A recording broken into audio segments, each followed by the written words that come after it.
Hello बच्चों, let's see this question.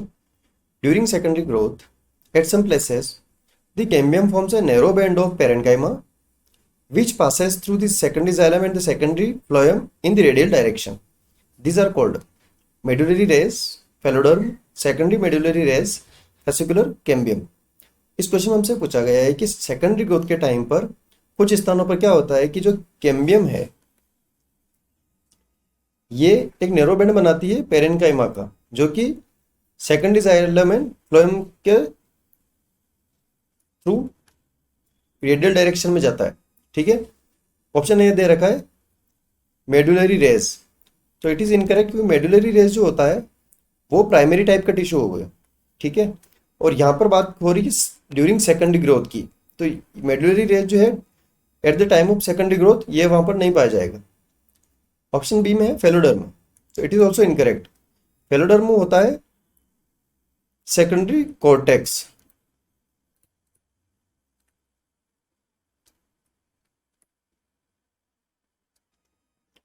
जो core cambium होती है ना वो बनाती है इसको, सेकेंडरी कॉर्टेक्स को, जो कि आउटर साइड में कोर्क बनाती है और इनर साइड में सेकेंडरी कॉर्टेक्स बनाती है। इसलिए फेलोडर्म इनकरेक्ट है यहाँ पर। ऑप्शन डी में दे रखा है fascicular cambium, it is also incorrect क्योंकि फासिकुलर कैम्बियम जो होती है वो इनिशियल स्टेज में पाई जाती है, उसके बाद तो ये डिवाइड होकर और इंटरफासिकुलर कैम्बियम बना देती है। ठीक है, और वो डिवाइड होके क्या बनाती है secondary xylem and secondary phloem, तो फासिकुलर कैम्बियम इससे पास थ्रू होके नहीं जाएगी।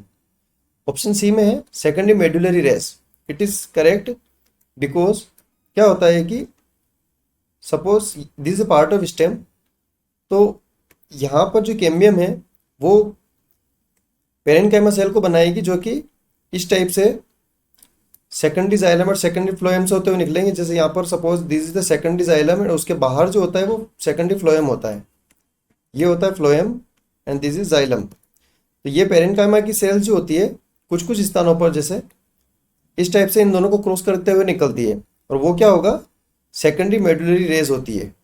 ठीक है, इसलिए क्वेश्चन का करेक्ट आंसर होगा option C, secondary medullary rays. Best of luck.